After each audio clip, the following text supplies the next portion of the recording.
bien. Ça a été une bonne saison, même si du coup ça a été compliqué. Il a fallu attendre vraiment le dernier moment pour la qualification. Donc c'était un peu différent de ce que j'ai pu vivre sur d'autres saisons. Mais en tout cas, voilà, je me sens bien.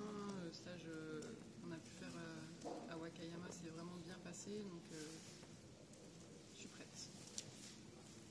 Ça change un petit peu d'attendre justement cette fin de saison. Ça a provoqué quoi chez toi Oui, c'était compliqué de te dire tu t'entraînes mais tu sais pas si tu vas partir. Donc forcément c'était pas confortable comme situation. Et en même temps on avait tout fait différemment cette saison. Donc je me suis dit voilà, on va essayer de tourner ça un peu au positif et de se dire que c'est encore une saison, c'est encore un truc différent de ce que j'ai pu vivre avant. Mais voilà, on essaie de s'adapter au mieux et je pense que on a plutôt bien géré ça parce que je me sens vraiment bien là sur les dernières séances. Donc je pense qu'on est pas mal. 64,02 à Ramona et 63,88 au mois de juillet. Ça donne confiance quand même. Oui, c'est vrai que par rapport à la saison dernière, j'arrive avec plus de régularité. Oui. Et on sait que la régularité, en général, c'est ce qu'il y a de mieux quand on arrive en championnat, parce qu'on a des bases solides sur lesquelles s'appuyer. Donc voilà, après, ça reste des qualifs, un championnat. Oui. On verra ce que ça donne, mais en tout cas, les voyants sont plutôt bons. Et cette régularité, c'est vrai que c'est quelque chose qui met quand même en confiance. Et pourquoi vous avez fait le choix cette année d'aller en Oklahoma? Et qu'est-ce qu'on peut apprendre dans les conditions un peu particulières de Ramona qu'on peut après transférer dans une compétition classique dans le stade? Il y avait plusieurs raisons. C'était déjà casser un peu cette routine pour justement pas s'ennuyer et avoir envie de continuer. Donc on s'est dit, puis la saison s'y prêtait puisque les championnats étaient tard. Donc plutôt que de finir la saison hivernale sur la Coupe d'Europe comme on le faisait d'habitude, on s'est dit qu'on allait continuer et prolonger. Et j'avais envie d'aller voir aussi un peu ce spot dont j'entendais parler. Et c'était l'occasion de se retrouver avec tous les meilleurs mondiaux. En fait, ça c'était bien. On a souvent l'occasion de se croiser, on se connaît tous sur les championnats, sur les compétitions. On a rarement l'occasion d'échanger autant. Parce que là, on a été pratiquement pendant 10 jours vraiment au quotidien ensemble. Donc, je veux dire, c'est génial quand tu passes 10 jours avec des gens qui ont la même passion que toi, qui s'éclatent sur les mêmes trucs que toi. Forcément, moi, vraiment, ça m'a reboosté et ça m'a remotivé encore d'avoir ces temps-là. Et puis, l'occasion de lancer aussi dans des bonnes conditions. C'est agréable de se dire, tiens, voilà, on va te mettre dans les meilleures conditions pour que tu performes. Et puis, c'était une compétition de haut niveau, puisque voilà, les meilleurs étaient là aussi. Donc voilà, il y avait tout, c'était vraiment un ensemble de choses. Et vraiment, je ne regrette pas d'avoir fait ce choix-là. Et du coup, avec tout ça, vous visez quelque chose de particulier ici? Déjà, c'est toujours le même discours, c'est déjà les qualifications, parce que, je le répète, il n'y a personne qui peut se permettre d'arriver et de se dire, même les meilleurs qui ont beaucoup de marge, de se dire, voilà, je ne prépare pas les qualifs. On sait, on passe de 36 à 12 direct. Il y a toujours une ou deux qui passent à la trappe. Donc le but, c'est déjà d'être dans les 12. Et après, une fois qu'on est dans les 12, on peut aller jouer et chercher les places qui sont devant. Au-delà de ça, pardon, je suis arrivé un peu en retard. En termes de longévité, alors on va t'en reparler, mais de mémoire, je crois qu'avant les Jeux, tu nous avais dit, bon, ça c'est sûr, tu es parti ainsi jusqu'à Tokyo, et après on verra. Est-ce que tu t'es reposé la question ou tu attends vraiment la fin de la compétition? Non, forcément, de toute façon, je sais qu'il y aura encore au moins un minimum 1 voire 2 saisons derrière, et forcément les résultats des championnats du monde ils vont aussi peser dans la balance. Si je me sens en capacité, comme je le sens pour l'instant, d'être encore à la bagarre et d'aller chercher des places sympas, forcément tu te dis, ça vaut peut-être le coup de pousser encore un petit peu, mais honnêtement, pour l'instant, j'ai pas de réponse ni de date à donner. C'est vraiment tant que je me sens performante. Je me suis surprise vraiment sur cette saison, justement en termes de régularité. Ce que je disais tout à l'heure, c'est si j'ai cette capacité-là, je vois pas pourquoi j'arrêterais tant que je m'éclate et je suis performante.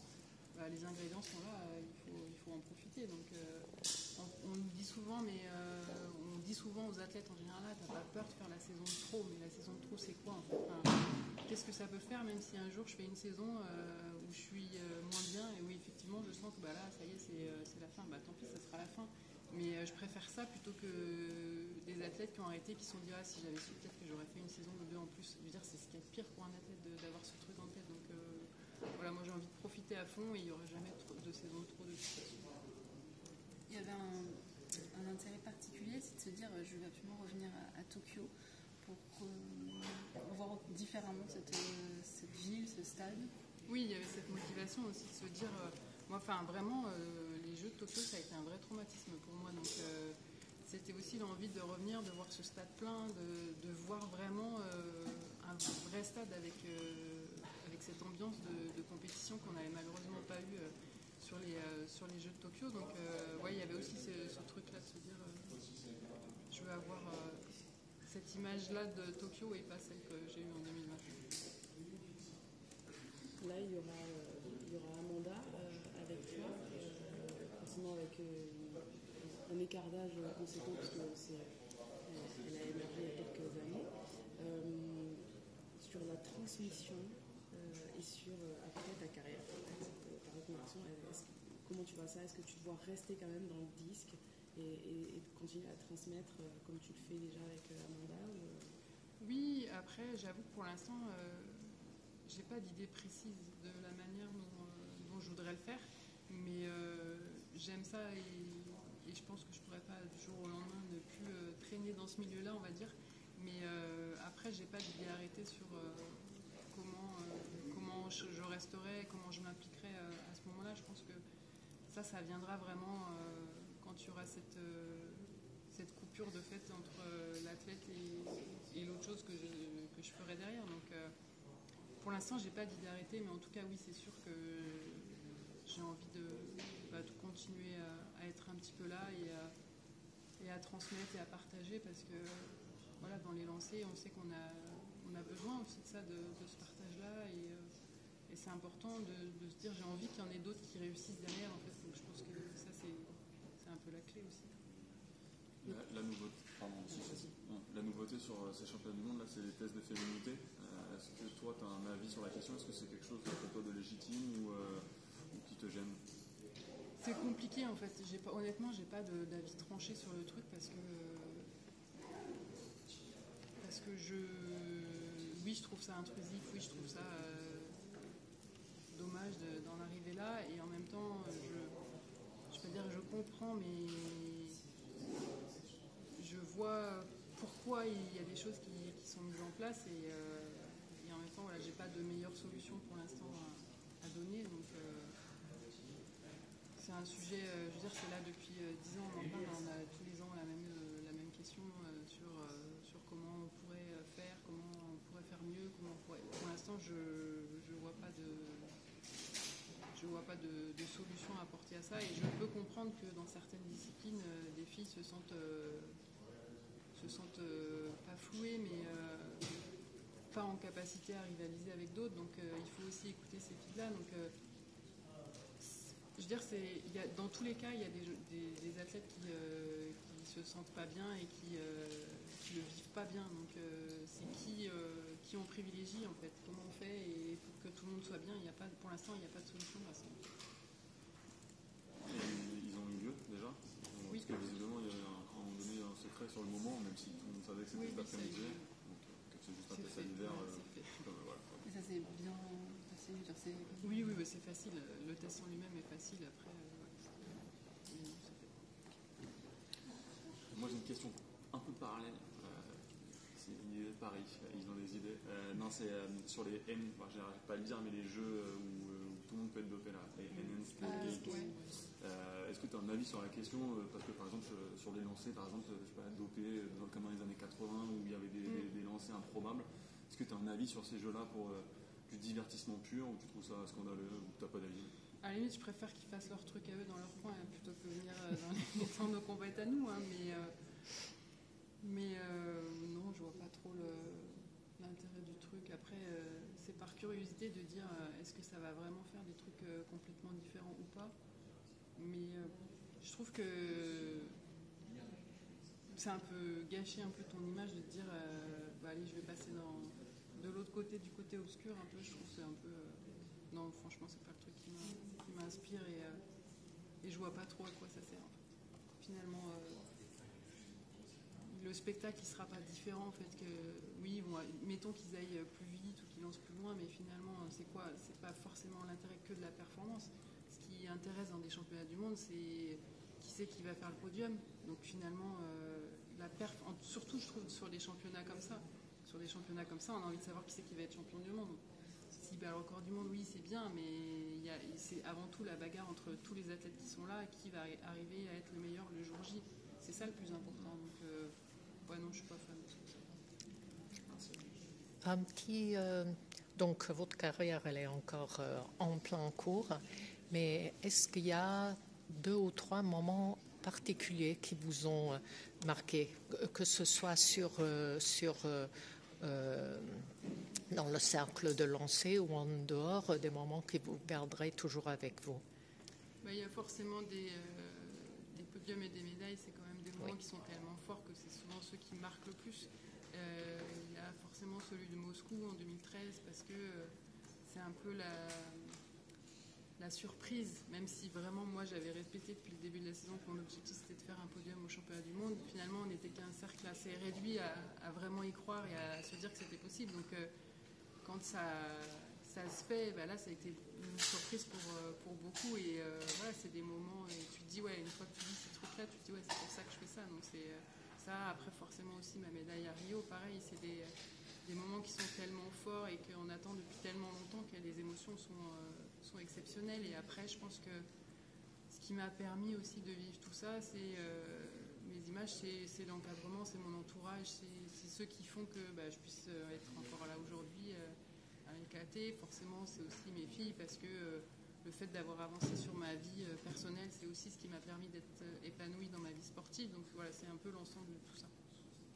Et à Annecy, faire médaille d'argent sur les championnats du monde des moins de 20 ans, ça aussi, chez soi, oui. Ça ne devait pas être mal non plus. C'était un bon point de départ et je pense que c'est un peu ce qui m'a donné envie d'aller plus loin dans l'athlète. C'était ça, c'est de me dire, ah ouais, c'était moi, c'était mes premiers championnats. Et oui. Donc je me dis, ah ouais, c'est ça les championnats, mais c'est ça que je veux faire en fait.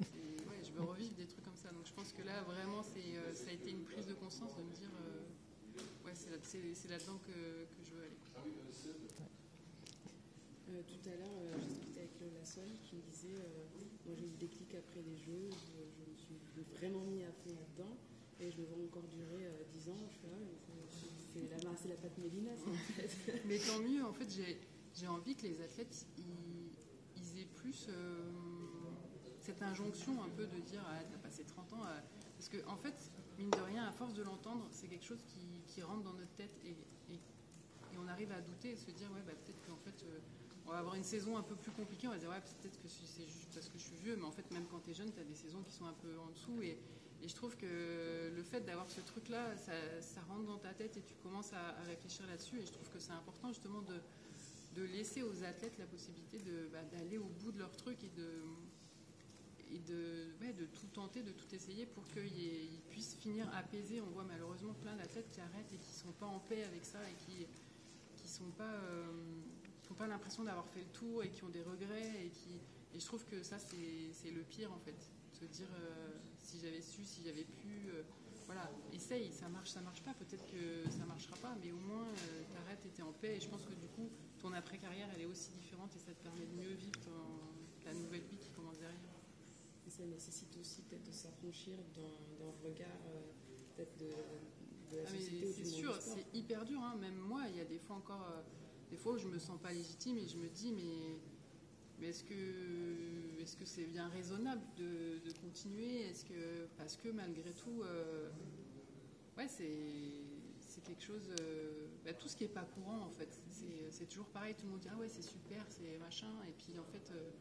Dès qu'il s'agit vraiment de mettre la main à la pâte et d'aider, de participer, c'est pareil pour les partenaires, pour tout ça, tout le monde dit ouais c'est super, mais finalement dès qu'il faut vraiment y aller, ou les entraîneurs ils disent ah oui c'est super, mais en gros c'est avec quelqu'un d'autre quoi. C'est pas parce que forcément c'est différent, t'entraînes pas quelqu'un qui a 46 ans comme quelqu'un qui a 20 ans, donc ça demande des remises en question, ça demande tout ça, et tout le monde n'est pas capable de faire ça. Et je pense qu'il y a des entraîneurs qui ont un système d'entraînement qui est fixé, qui est comme ça, ils ont du mal à sortir de ce carcan-là.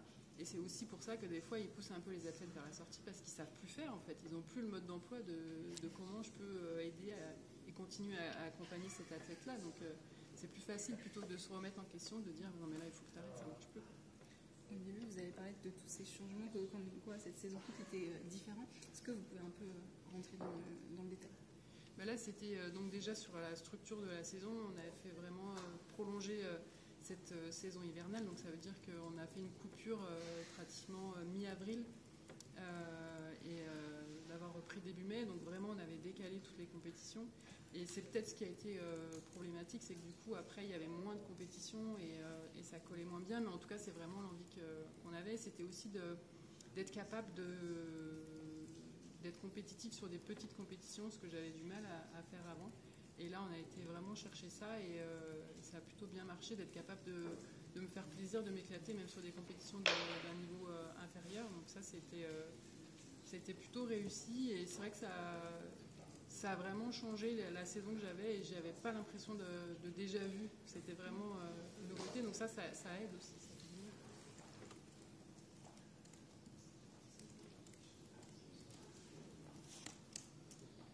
Merci beaucoup.